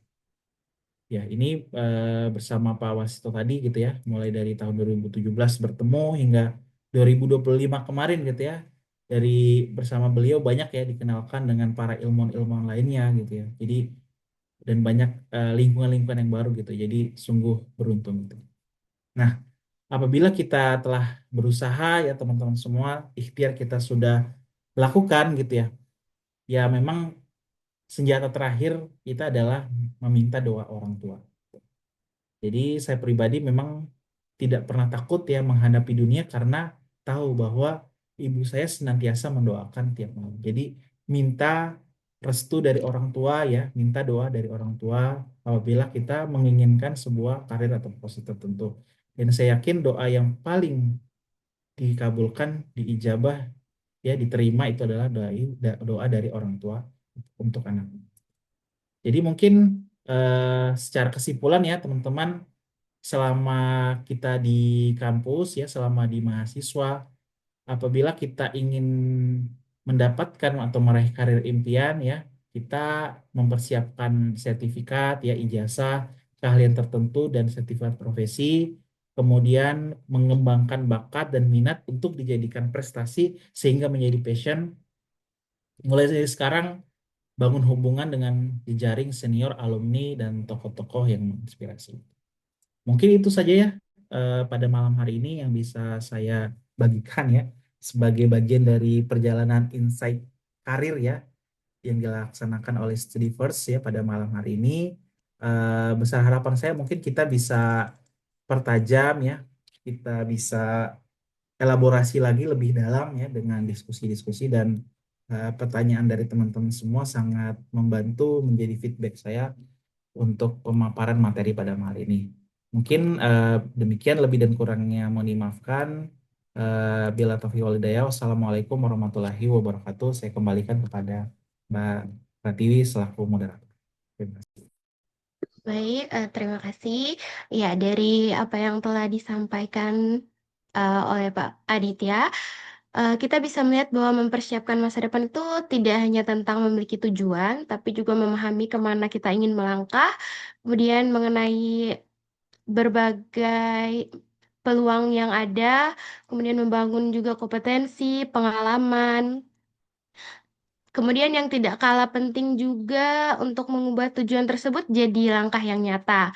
Mulai dari know your destination, bagaimana mengenali tujuan yang ingin dicapai, kemudian map your opportunities, yaitu bagaimana kita melihat dan memanfaatkan peluang selama masa studi, kemudian juga build your value. Kita dapat belajar pentingnya membangun kompetensi, portofolio, kemudian networking, dan pada akhirnya kita semua itu perlu diwujudkan dengan melalui turn goals into action, menyusun langkah-langkah dan rencana yang bisa kita mulai lakukan seperti yang telah dijelaskan tadi. Saya yakin materi yang telah disampaikan oleh Pak Aditya tadi memberikan banyak perspektif baru bagi teman-teman juga, khususnya eh, dalam melihat masa kuliah sebagai kesempatan untuk mulai mempersiapkan masa depan. Nah, mungkin setelah mendengarkan pemaparan tadi, ada teman-teman yang ingin bertanya atau mengetahui lebih jauh terkait materi yang telah disampaikan. Untuk itu, kita memasuki sesi tanya jawab. Bagi teman-teman yang ingin bertanya, silahkan menuliskan pertanyaan melalui kolom komentar atau teman-teman juga dapat menggunakan fitur raise hand apabila ingin menyampaikan pertanyaan secara langsung. Jangan malu bertanya, teman-teman, karena kesempatan seperti ini tidak datang setiap hari, jadi pertanyaan yang ada di pikiran teman-teman mungkin juga ada di pikiran peserta yang lain. Jadi kalau ada pertanyaan boleh disampaikan.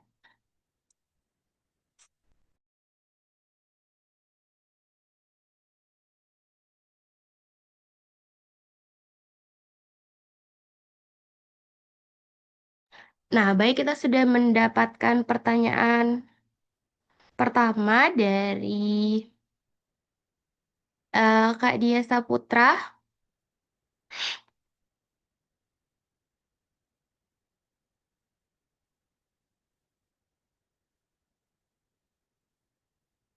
Ini izin saya bacakan pertanyaannya. Izin bertanya, Pak, sebagai mahasiswa sering muncul anggapan bahwa sebelum lulus harus memiliki arah karir yang jelas karena sering kali mahasiswa merasa bahwa sebelum lulus mereka harus sudah memiliki tujuan dan arah karir yang benar-benar jelas. Padahal dalam prosesnya mungkin tidak semua orang langsung menemukan jalur yang sesuai dengan dirinya. Menurut Bapak, apakah mahasiswa memang harus sudah mengetahui tujuan akhir karir sejak awal atau sebenarnya karir dibentuk melalui proses mencoba, mengalami kegagalan, menemukan berbagai peluang? Jika berkenan, boleh diceritakan bagaimana proses tersebut terjadi dalam perjalanan karir Bapak. Itu pertanyaan dari Kak Dia Saputra. Eh, kepada Pak Aditya, dipersilakan untuk memberikan tanggapan. Iya, terima kasih Mbak Pratiwi. Eh, dari Dias Saputra ya, Mas Dias. Terima kasih atas pertanyaannya. Bagus banget ya pertanyaannya. Jadi eh, memang kita dihadapkan pada dua kondisi gitu ya. Apakah sudah memiliki path karir atau kemudian eh, harus eh, mencoba dulu, kemudian gagal. Nah, makanya tadi kan di awal ada beberapa referensi ya dari jurnal yang kemudian memang saya sengaja masukkan ya bahwasanya eh, kalau dari diri saya sih sudah harus ditentukan sejak awal gitu ya. Karena ketika kemudian kita masih belum mempunyai tujuan sejak awal gitu ya, maka mungkin bisa jadi eh, karir yang kemudian kita impikan, karir yang kita ingin dapatkan itu akan terasa sangat jauh gitu ya. Tetapi ada juga mungkin yang ketika dia sedang mencoba karir yang diimpikan itu sesuai dengan jurnal tadi ya, sebanyak 62% dia tiba-tiba mengalami sebuah kejadian ya, dan itu membuat dia melakukan turnover gitu ya, dari karir yang dia impikan malah menjadi menuju menuju sebuah impian yang lainnya. Nah, setidaknya adalah teman-teman semua kita sudah punya tujuan di awal. Nah, eh, dalam ini ya, dalam Seven Habits itu ya dikatakan, dalam buku Seven Habits dikatakan begin with in mind gitu. Jadi tentukan dulu nih arah kita mau jadi apa ya kan. Kemudian kita coba dapatkan ya, kita coba eh, kita coba lalui gitu ya. Baru kemudian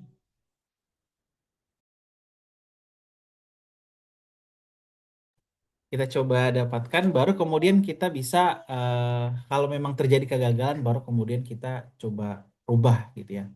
Nah, ini yang kemudian juga terjadi kepada saya pribadi gitu ya. Pada waktu pertama kali daftar kerja gitu, waktu itu impian saya adalah menjadi dosen gitu. Nah, ketika ingin menjadi dosen kan salah satu step yang harus dimiliki itu harus bisa ini ya, harus punya gelar magister gitu ya, harus S2 dulu gitu ya. Kemudian di S2 itu harus difokuskan eh, mana yang kemudian eh, mana yang kemudian ingin kita ini ya, kita pilih gitu ya. Tetapi ketika saya sudah mencoba gitu ya step-step lainnya, mulai dari kemudian punya sertifikat bahasa asing gitu, kemudian punya CV yang berbahasa Inggris gitu. Nah, kesempatan untuk mendapatkan atau berkuliah di luar negeri itu kok malah terasa semakin jauh gitu. Sedangkan keinginan untuk udah punya penghasilan gitu juga semakin tinggi gitu. Apalagi dengan banyak teman-teman mungkin ya yang seusia sudah punya profesinya masing-masing gitu. Maka waktu itu coba iseng gitu ya. Karena disuruh orang tua juga gitu untuk coba daftar eh, PNS. Nah, ternyata ketika daftar PNS itu berkas-berkas yang sebelumnya ditujukan untuk daftar kuliah ke luar negeri itu semua terpakai gitu, mulai dari sertifikat TOEFL atau IELTS gitu, kemudian CV, kemudian sertifikat kompetensi lainnya itu malah dibutuhkan. Jadi akhirnya di situ karena telah diterima PNS, maka mau nggak mau ya impian untuk menjadi dosen itu mungkin tetap ada, tetapi sementara disimpan dulu gitu ya. Makanya kemudian ada beberapa peluang-peluang ya untuk jadi dosen dosen praktisi gitu ya. Itu alhamdulillah gitu ya, di tempat di profesi saya sebagai PNS ini itu dapat gitu ya, bisa bisa dilakukan gitu. Jadi Eh, Menurut saya sih ya, menurut pribadi saya penting gitu ya untuk kemudian kita punya tujuan dulu di awal mau melangkah kemana. Nanti apabila kemudian di tengah perjalanan itu kok tidak tercapai gitu ya, maka itu saatnya dilakukan turnover. Dan di masa-masa turnover itu menurut saya tidak percuma gitu ya impian yang kemudian telah kita coba untuk jelajahi, untuk coba kita untuk wujudkan gitu ya, karena pasti ada hikmahnya ya, entah mungkin dokumen kita atau berkas-berkas kita itu ternyata terpakai gitu, atau kemudian pelatihan-pelatihan ketika selama kita menuju satu impian itu ternyata digunakan gitu ya, soft skill yang mungkin kita rasa nggak penting nih gitu ya, ternyata itu digunakan di dunia kerja, jaringan yang kita dapatkan ketika kita menuju satu karir impian itu tiba-tiba memberikan, mendatangkan ini ya, mendatangkan peluang baru gitu ya. Nah, kita nggak pernah tahu sih. Jadi bagi saya sih sangat penting untuk punya satu karir impian di awal saat melangkahnya, saat melangkah gitu ya. Kemudian baru kita bisa memilih gitu ya, apakah worth it kah untuk dilanjutkan atau mungkin kita bisa turnover. Tapi saya yakin apa yang kita pilih di awal itu tadi. Mbak Pratiwi tadi menjawab pertanyaan dari Mas Dias. Terima kasih banyak Mas Dias, pertanyaannya sangat sangat bagus. Ya, ya. Terima kasih Pak. Semoga jawaban tadi bisa menjawab pertanyaan dari Kak Dias. Kemudian mungkin buat teman-teman yang memiliki pertanyaan yang sama ya.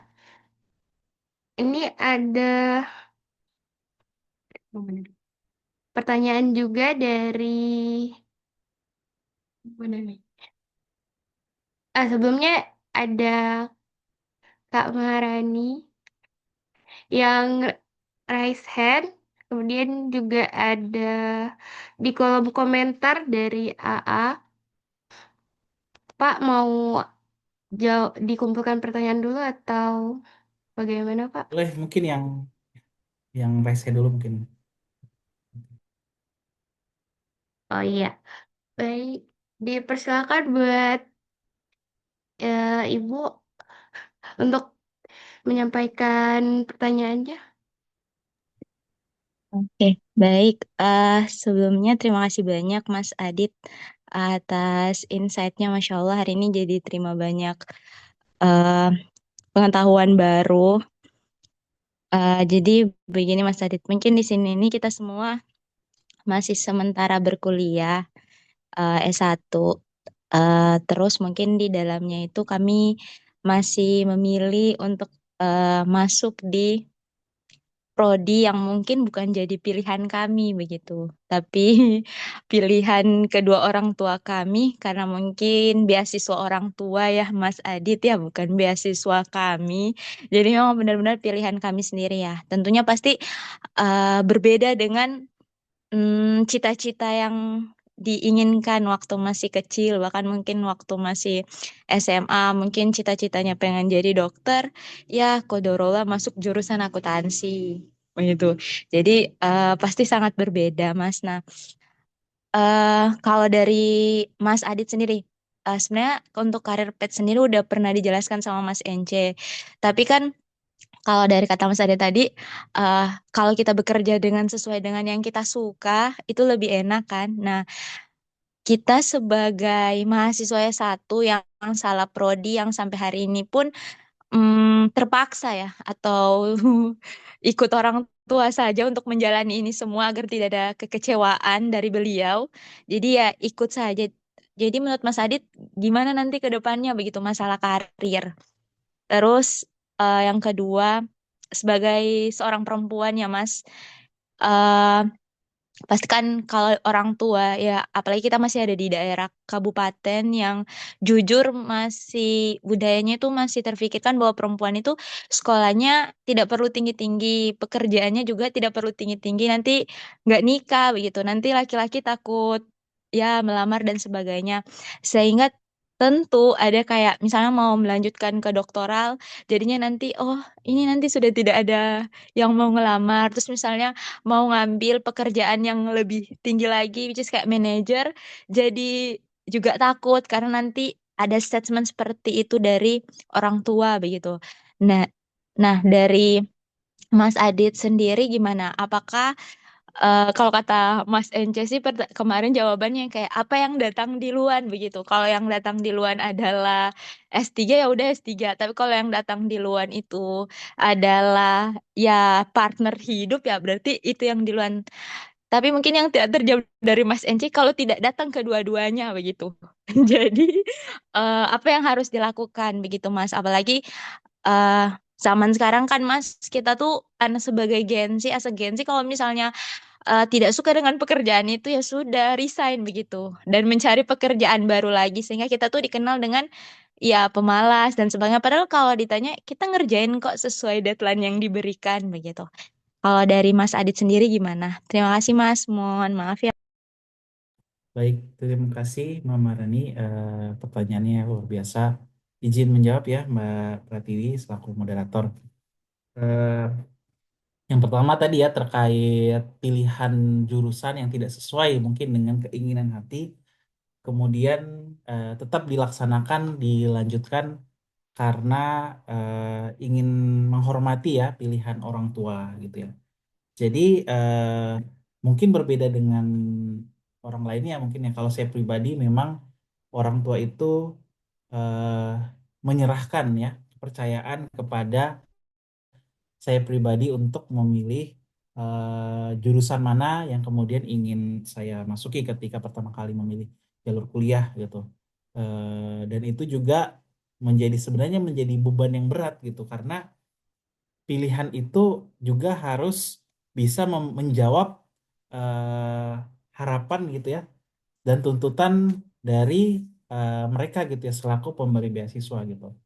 Apakah ketika kita lulus nanti atau kemudian selama kita berkuliah di situ kita bisa membalas apa yang kemudian mereka telah mereka korbankan ya dari harta gitu ya, energi, waktu gitu. Nah, mungkin pesan saya mungkin ya kepada teman-teman semua eh, karena bagi saya restu orang tua itu adalah sebuah jalan gitu ya untuk menuju kepada apa yang kemudian seorang anak cita-citakan, maka lakukan apa yang kemudian mereka perintahkan dengan eh, menunjukkan keseriusan dan hasil pekerjaan yang sebaik-baik mungkin gitu. Sebaik-baik mungkin itu sehingga kemudian suatu saat mungkin ya malaikat itu ketika melihat kita sangat rajin kuliah gitu, sangat rajin mengerjakan tugas-tugasnya gitu, sudah ngerjain kuliah gitu, udah kuliah eh, selalu hadir, nggak pernah bolos gitu, ngerjain tugasnya selalu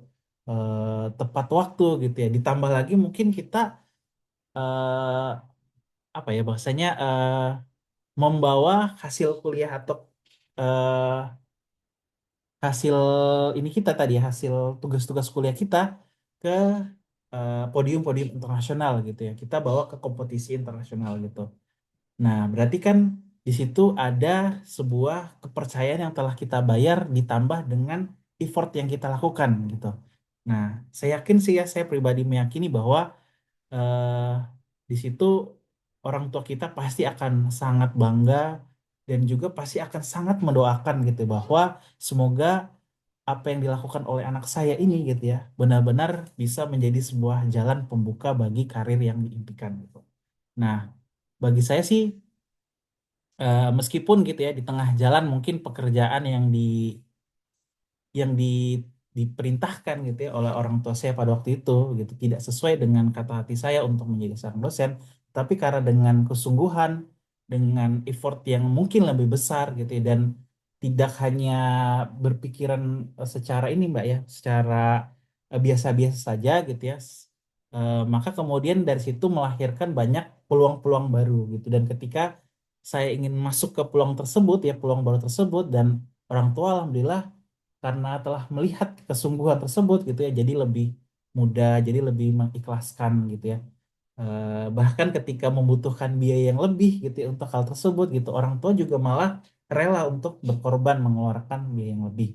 Contohnya misalkan ketika ingin ikut konferensi gitu ya, butuh biaya untuk tes kesehatan gitu ya. Nah, karena orang tua udah seneng nih dengan hasil dan pencapaian kita, maka saya yakin ya mereka pasti juga akan mendukung apa yang telah kita impikan. Nah, disitulah mungkin letak perbedaannya, Mbak. Kalau misalkan sebelumnya kita telah nurut, ya, kita telah dan kita memberikan respon yang terbaik. Nah, letak perbedaannya adalah ketika kita telah dilihat ya, membanggakan hasilnya. Nah, maka di situ kita coba masuk dan menyampaikan bahwa keinginan saya mungkin sebenarnya bukan dari eh, kuliah di sini gitu ya. Keinginan saya mungkin untuk menjadi seorang dokter, seorang mungkin seorang engineer gitu. Nah, saya yakin dengan cara tersebut akan lebih mudah dan melegakan hati mereka dan pasti akan sangat didukung.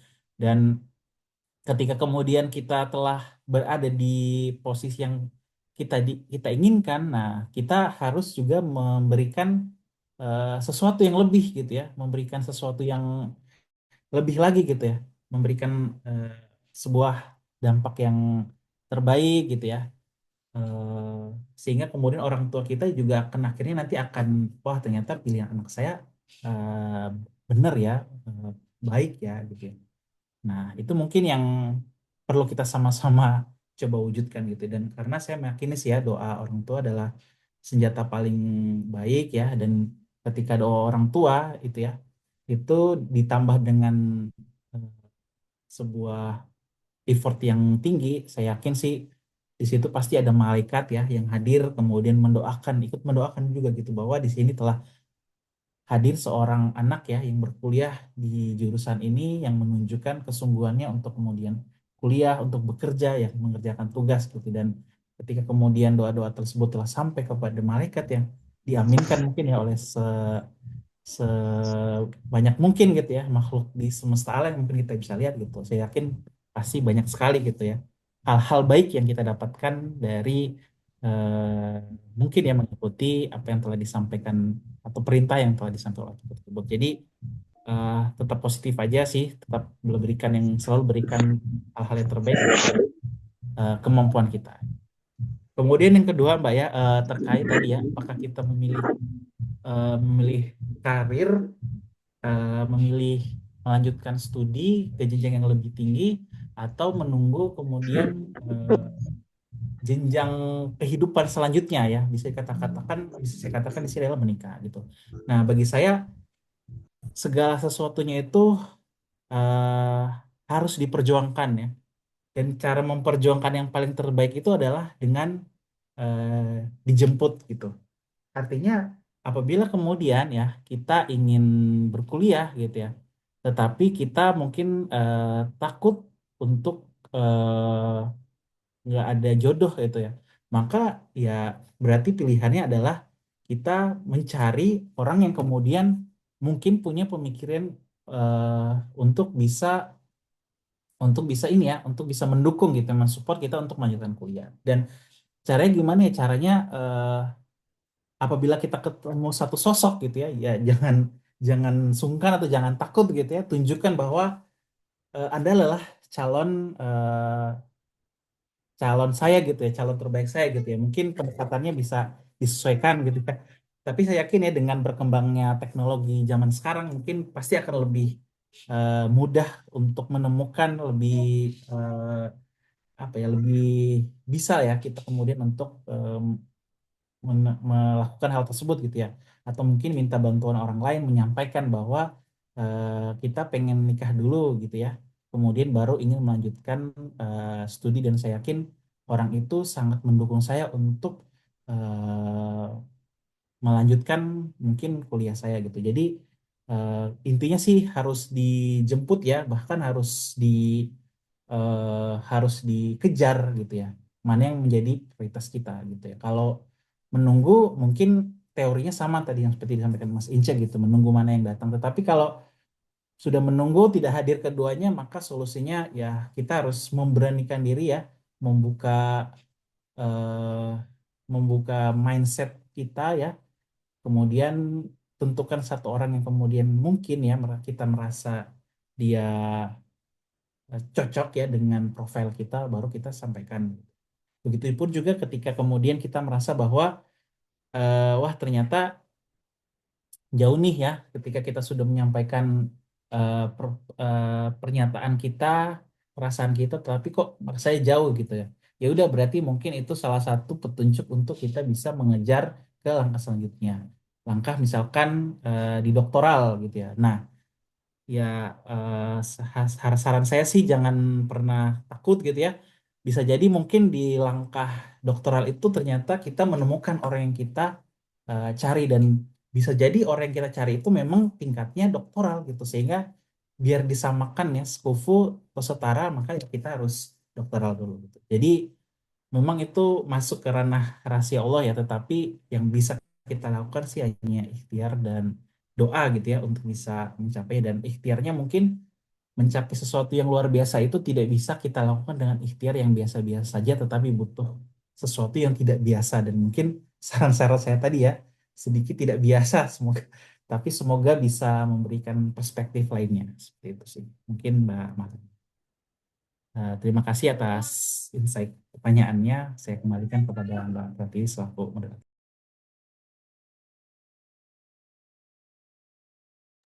Nah, oke, baik. Terima kasih, Kak. Nah, kata Ibu Mahani, terima kasih atas jawabannya. Kemudian, Kak, masih ada dua pertanyaan lagi dari Atika Zakaria. eh ada permohonan maaf juga sebelumnya karena tidak sempat menyimak secara full karena terkendala jaringan. Kemudian pertanyaannya, bagaimana cara untuk menentukan satu bidang karir yang ingin kita tekuni ketika kita memilih banyak manfaat, memiliki banyak minat dan kemampuan di berbagai bidang. Kemudian apakah sebaiknya memilih berdasarkan minat, kemampuan, peluang kerja atau bidang yang paling sesuai dengan tujuan hidup kita? Dan bagaimana cara mengetahui bahwa pilihan tersebut memang merupakan jalan yang tepat untuk kita. Kemudian ada pertanyaan juga dari Aldi Lana, bagaimana cara mahasiswa untuk membangun personal branding yang baik meskipun pengalaman kerja masih terbatas, karena di zaman sekarang paling pada saat melamar kerja yang dibutuhkan yang namanya pengalaman kerja. Begitu, terima kasih. Itu ya, mungkin bisa diberikan tanggapannya dari Ya, terima kasih Mbak Tio atas kesempatannya. Yang pertama dari Tika Zakaria. Jadi ini juga bagus ya.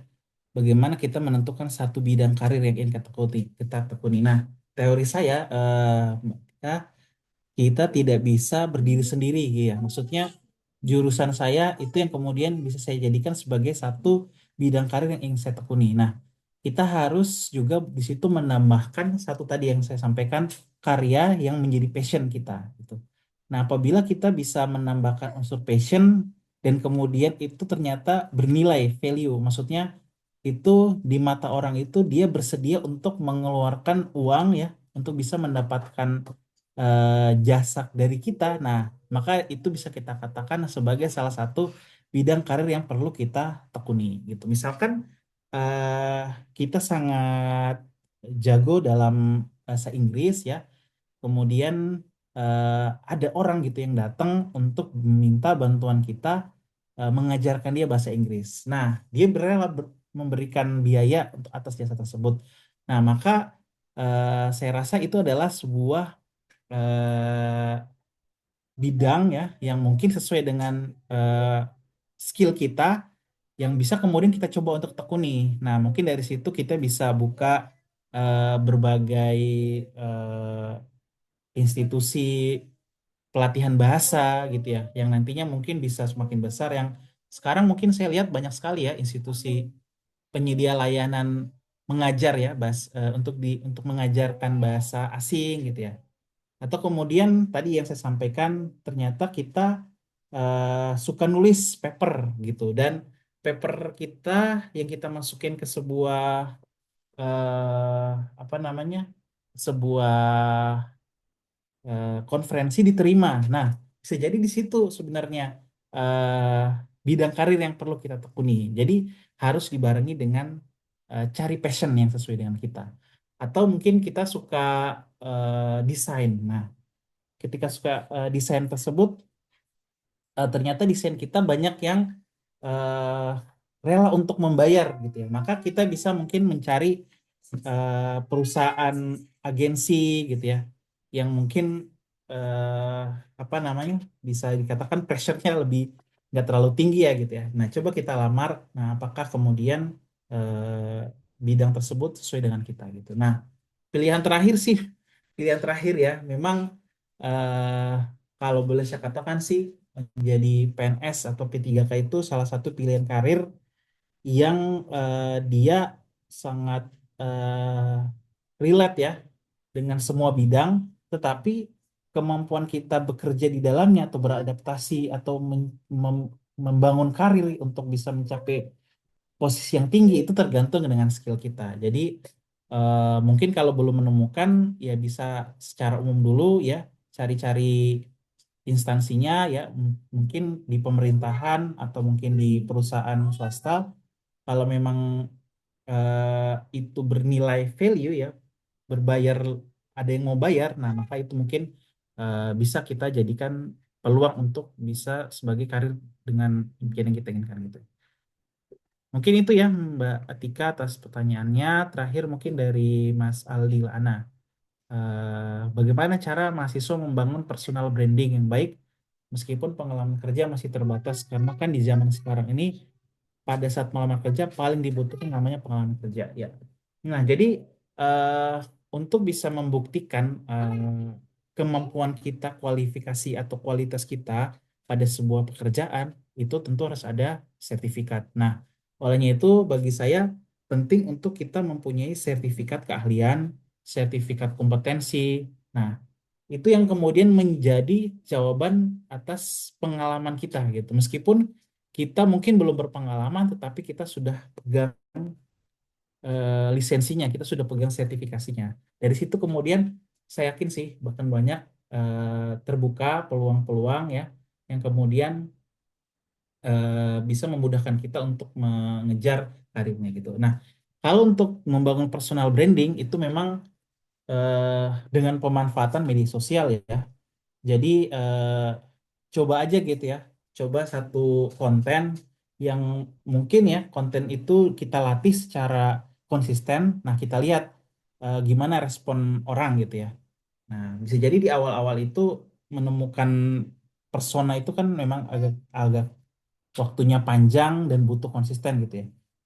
Dan tidak boleh berhenti gitu ya sampai mendapat atensi. Nah mungkin di awal-awal itu masih belum terlihat. Nah lama-lama nanti karena kita konsisten dan tekun kita akan menemukan jalannya gitu. Nah, itu yang kemudian personal branding itu yang kemudian harus kita pertahankan, harus kita latih gitu. Yang dan yang paling terpenting itu untuk personal branding itu menjaga attitude ya, menjaga nama baik karena jangan sampai kemudian kita sudah memiliki personal branding tetapi ternyata attitude kita secara jejak digital atau secara hal-hal lainnya juga itu menjadi catatan.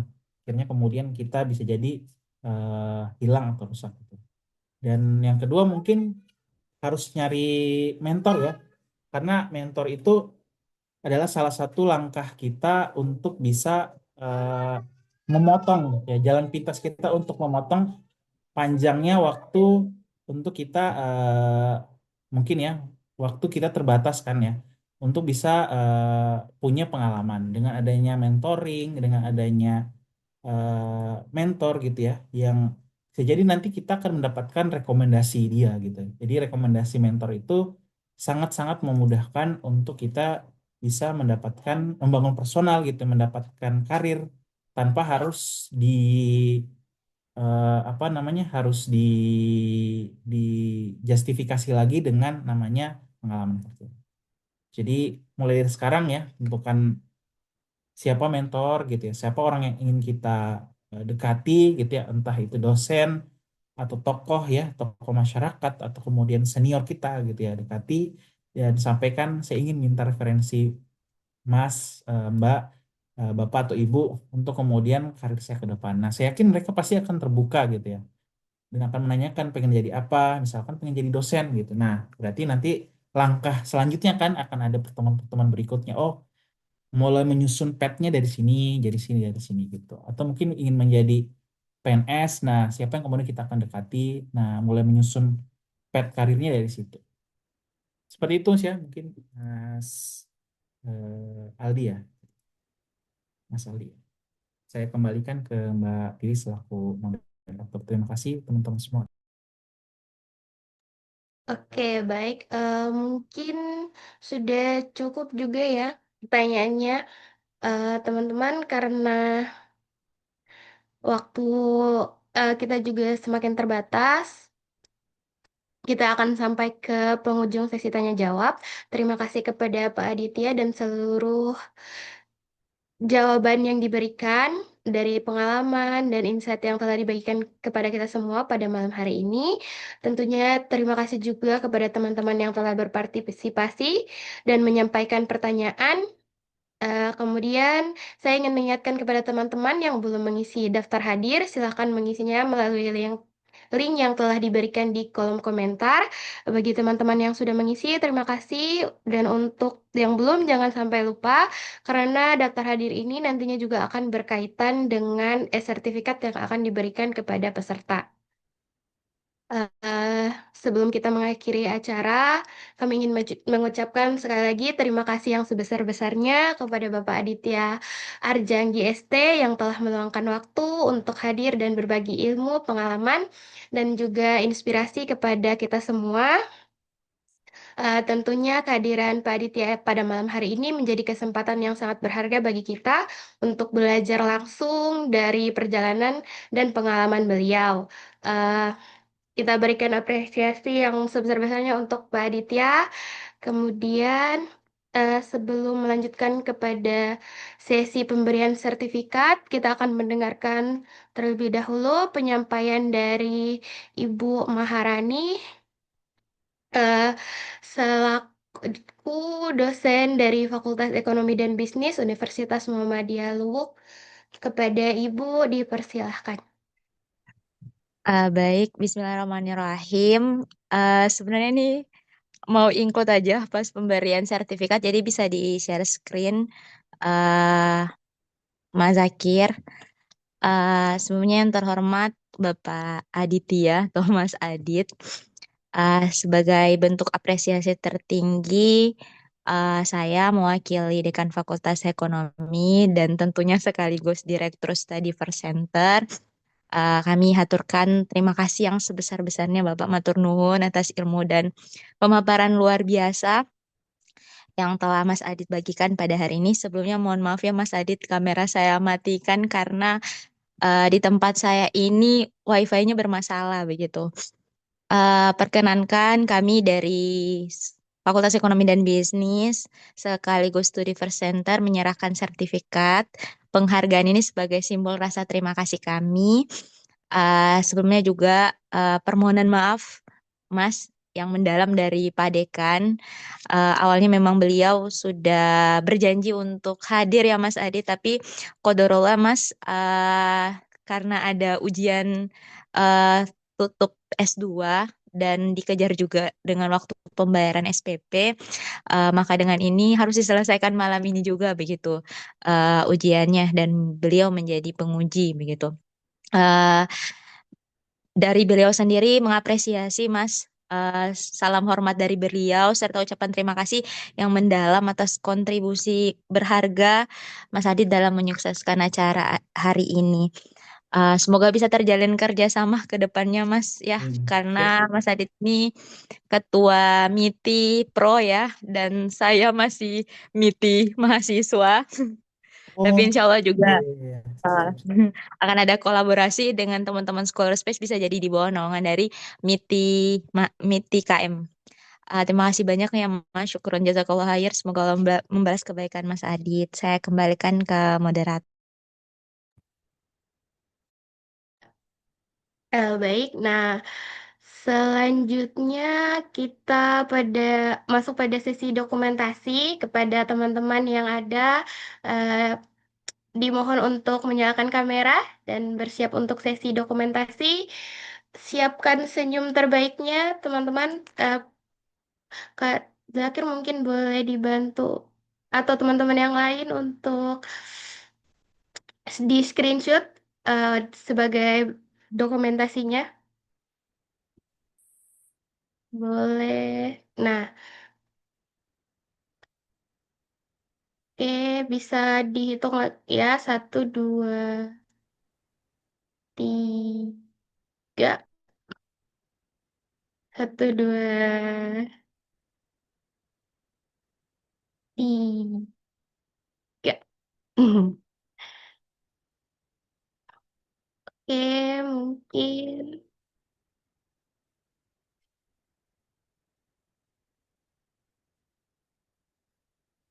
Nah, tak terasa kita sampai pada penghujung kegiatan Karir Insight yang ketiga dari Scholarship Series sekaligus menjadi penutup dari seluruh rangkaian Scholarship Series 2026. Tentunya banyak pembelajaran dan insight yang telah kita dapatkan selama rangkaian kegiatan ini. Semoga apa yang kita dapatkan tidak berhenti sebagai informasi saja, tapi juga menjadi motivasi bagi kita untuk terus belajar, mencoba, dan mempersiapkan untuk masa depan. Saya Pratiwi Sabrina Masri selaku moderator mengucapkan terima kasih kepada Bapak Aditya Arjanggi ST dan seluruh teman-teman yang telah hadir dan mengikuti kegiatan dari awal hingga akhir. Kemudian mohon maaf apabila terdapat kesalahan dalam perkataan maupun sikap saya selama memandu kegiatan pada malam hari ini. Saya Pratiwi Sabrina Masri pamit undur diri. Wassalamualaikum warahmatullahi wabarakatuh. Waalaikumsalam Waalaikumsalam warahmatullahi Warahmatullahi wabarakatuh. wabarakatuh. Terima kasih Mas Adi.